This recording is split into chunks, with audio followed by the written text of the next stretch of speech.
Now, because my last little podcast thing had a massive explanation at the end, it took up a lot of time. So instead, right now, what I want to do is talk about more than one thing in one go in about a 15 to 20 minute video. So that's what I'm going to attempt to do. And so I had the massive privilege of 2 nights ago, Monday night, that was, watching probably the worst movie I've ever seen. And the title of it is Paranoia. Very interesting, because I hop on IMDb and I also look at the reviews. It's currently at a 4.5 out of 10, which isn't as bad as I've seen.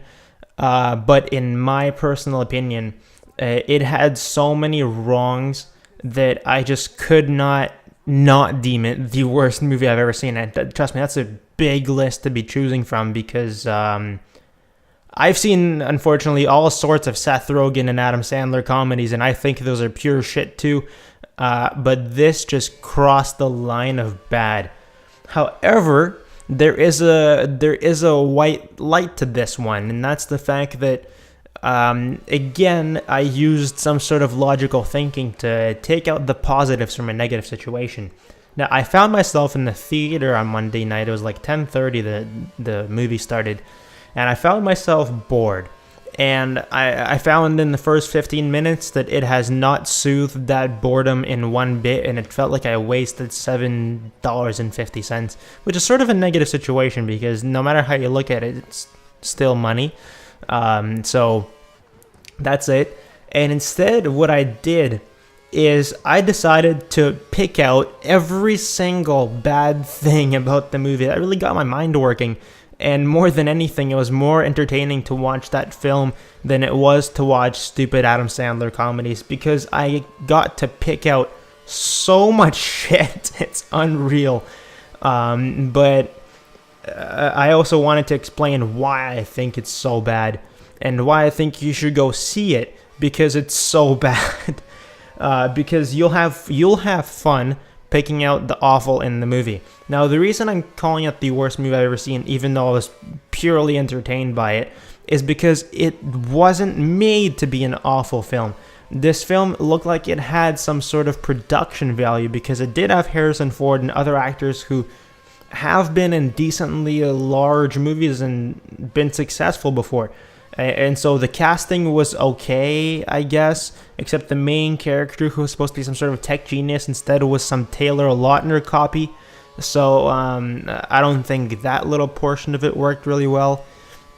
But the casting wasn't that bad. I actually think that was the best part of the movie. Before the movie even started, that was the best part of it all. Now, what I hate about it, and this is coming from my taste is for the best. And I mean the best. I don't care what genre it is. If it's a good movie, if it has a deep storyline with lots of character development and some sorts of twists and turns, and if it really keeps my mind working for the 2.5-3 hours that good movies usually are, then I think it's a good movie. And so for my taste, I don't have a specific genre preference either. And so I didn't have any biased overlook at this movie. The reason it was bad for me is because it had one of the most shallow and unentertaining storylines I've ever witnessed anywhere in any form of entertainment. YouTube videos, magazines, anything. It was just shallow, and it didn't get me involved. It was one of the only movies that I've ever seen where I didn't feel a single thing for the characters. I'm this type of person that always feels for... Whenever something's going to happen, I still somehow get nervous in my seat watching the thing. I don't know, it just happens to me naturally. I can't stop not being nervous, and I can't stop being nervous. And so it just happens. Like, I feel sad for people, and this movie did not do that.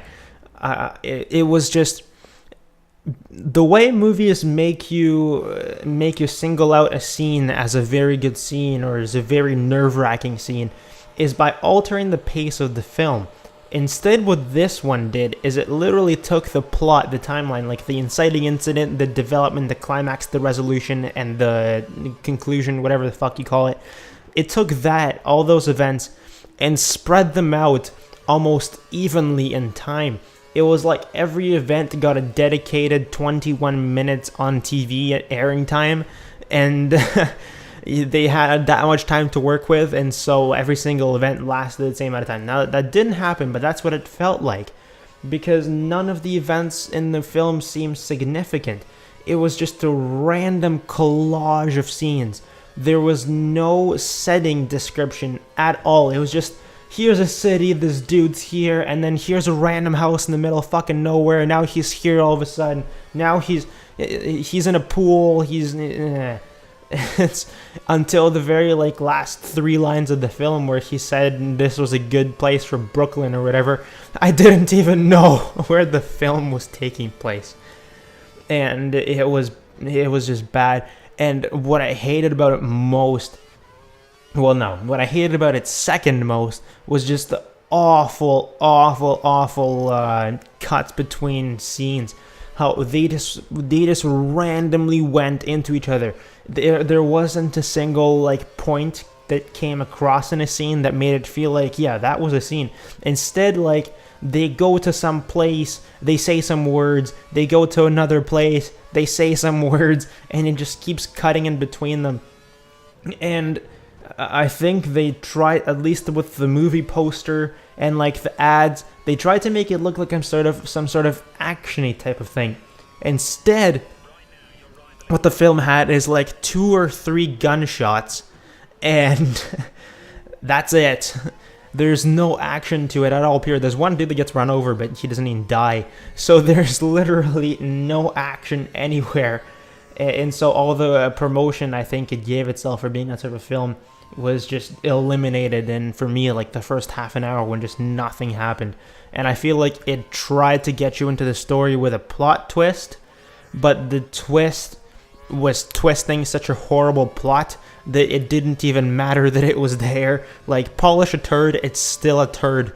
And that's exactly what this movie proves. And just the absolute worst part of it all is the fact that underneath the horrible storyline and just the non-existent character development and the random people that appeared significant for 5 minutes and then never appeared in the movie again, underneath all this was the worst love story ever. You can say that this is a worse love story than Twilight. Why? I'm going to have to spoil this a little bit just to turn you off its whole possible attraction. So what you have here is a dude. He just got fired from his job, but he has his boss's card, the card that he loans money to his employees or whatever. He has that card, so he goes out with his friends and spends it at a bar. Skipping forward a little bit, apparently he somehow managed to spend $16,000 at that bar. Even if a single shot is $100, which no bar in the universe has, you need 160 of those to get $16,000. So that just didn't make any sense to me. Anyways, he spends $16,000, and then they're just opening champagne and shit. They're drinking it. It's all dancing with awful dubstep. And then all of a sudden, this is 10 minutes into the movie max, all of a sudden it all goes slow-mo, and every single person in the bar or club or whatever just moves away simultaneously just to clear the line of sight between our main character and this chick who's pretty attractive, who's standing alone on the other side, and it's almost as if they're doing that light effect where everyone else is in pitch darkness and there's one beam of light coming from the heavens on top of her, and it was like that. And then he slow-mo with that music just slowly approaches her, and without a single word they start dancing, and then it cuts to them having sex, and then it's done. That is literally the scene. It is atrocious beyond belief. And if you don't believe that's corny or whatever, if you don't believe anything, then the rest of the film, the rest of the conversations between them, now the next morning she leaves and it's yeah, I never want to see you again because I have a thing for guys when I'm drunk. And then a day and a half later they meet again. Have we ever seen each other? No, of course not. The lines in the movie itself were so poorly scripted, it's unreal. Oh my goodness me. I was just having fun being annoyed by the pure awful of this film. I couldn't have fallen asleep in this like I could have fallen asleep in any other film. I'm not the type of person that also leaves halfway through a film. So even though I wanted to, I really wanted to leave, I just decided not to because I'm just not that type of person that, well, doesn't finish watching. Maybe at the end of the film, there's some ridiculous plot twist that makes it the most amazing movie of all time. No, I stayed to the end and it just, nothing happened. It was just blunt and vague and unentertaining and the most horrible experience a movie has attempted and failed to give. And that is why I firmly believe out of all the movies I've seen, you can suggest me films that you think are awful and I will watch them and I'll compare them to this. I firmly believe that Paranoia is the worst film I have ever watched from start to finish. And it's unfortunate that I watched it from start to finish, but I didn't want to waste those $7.50 on 5 minutes of the film, at which point I did already want to leave.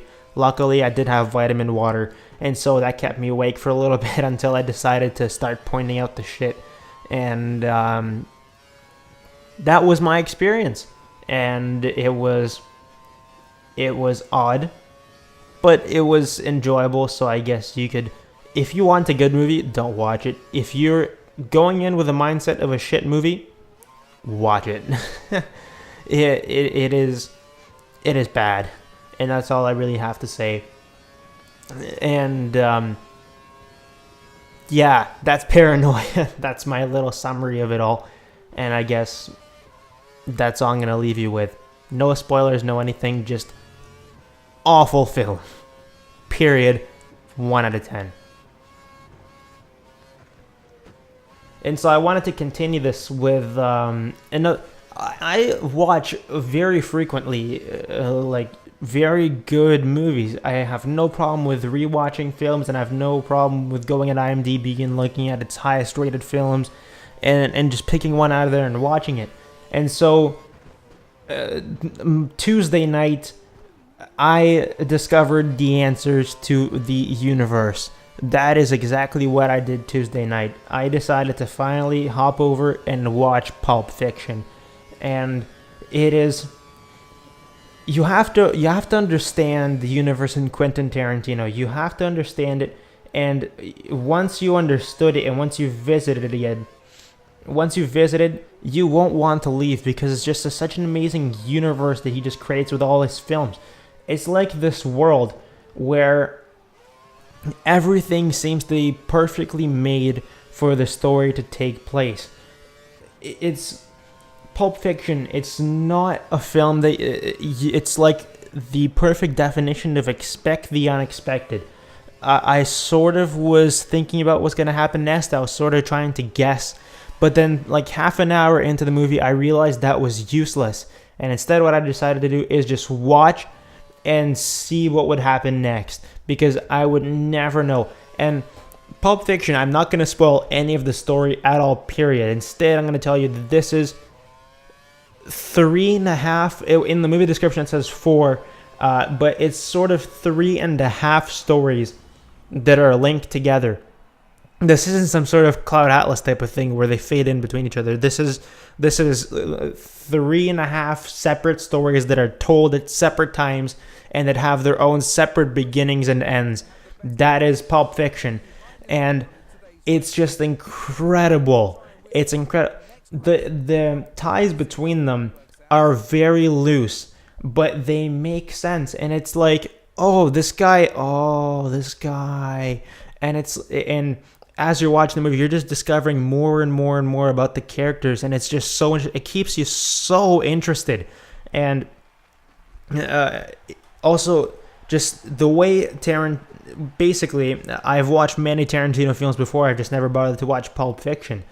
And watching him, you know what to expect out of one of his films. You know at least at one point in the movie, you will see a crude, violent, disgusting scene of blood, and that's just the utter truth, and you cannot avoid it in a Quentin Tarantino movie. You cannot avoid it. It will happen. Another thing I was expecting, and I know you will find this too when you watch the movie, very long and extensive conversations that are seemingly useless, but then once you think about them, they show sides of the characters that you would not see if you're watching just that movie without the conversations. Something like a high action flick like Transformers, the one that has no character development at all whatsoever, just action from start to finish. That would be the Tarantino movie if it wasn't for those like half the film, just long conversations. And I feel like the way Quentin does it, it's like no one else can do it. He takes two guys that are obviously going in this building to kill someone. That is what I'm going to spoil of like the 10-minute mark of the film once all the credits are done. And then they start talking about what McDonald's burgers are called in France. Then they start talking about foot massages. And it's like, why? And then you realize, well, because he wants us to see that these otherwise cold-blooded killers, instead what they are is normal people who have a job. That is exactly what he wants us to see. That's exactly, I'm going to use like Kill Bill and Django and things like this as an example. The films would have been nothing if it was for those extensive commentaries. If it wasn't for that long talk at the dinner table at Candyland and Django Unchained, the rest of the movie would have made absolutely no sense. If it wasn't for that long meeting, the first scene in Django Unchained, if it wasn't as long as it was, you wouldn't have known what kind of a person Django is, and you wouldn't have known what kind of a person Christoph Waltz, in his case, Dr. Schultzer. And that's just the same way it goes in Pulp Fiction. You wouldn't know the characters if it wasn't for those conversations. And I guess the stories themselves, they differ from each other massively. And you find out different things about the people in each and every one of them. It's weird because it's not... The stories are connected through like one or two people that appear. And you find, using just that little connection, you find out so much more about who they are. And in the brief moments that they appear in the story. And it's just so weird how it happens, how they just loop over each other, and how there's a seamless transition between those little crossovers when the stories switch. And it's just fantastic what the movie achieves. It's not a action film. I guess in films like this, in films that I watch, movies that I enjoy very much, you cannot pick a genre for the film. Take a look at Inception. It's like action, but then it's not. It's kind of like drama, but then it's not. And it's kind of what? And same with Cloud Atlas. It's like it's everything. And that's exactly what I think Pulp Fiction is. It has everything. And that's why I think it's just a brilliant movie. And that's why it deserves to be, I think it's like number 8 in all time on IMDb. And it's just fantastic. And I feel that after reviewing Paranoia, this is the greatest film of all time. Problem is it's not. I still have it's interesting. I have a 1 and 2 split between Cloud Atlas and Inception, because even though I have a taste for really good films, I have this one pleasure of my mind being fucked with. Like a film that's not easy to follow, a film that other people might not like because it's too complicated. That's what I like, and that's why Inception and Cloud Atlas top my list of my favorite movies that I've ever seen, period. The number 3, number 4, those would probably be split between The Shawshank Redemption and Pulp Fiction, because they're flawless movies. There's no flaws in the movies.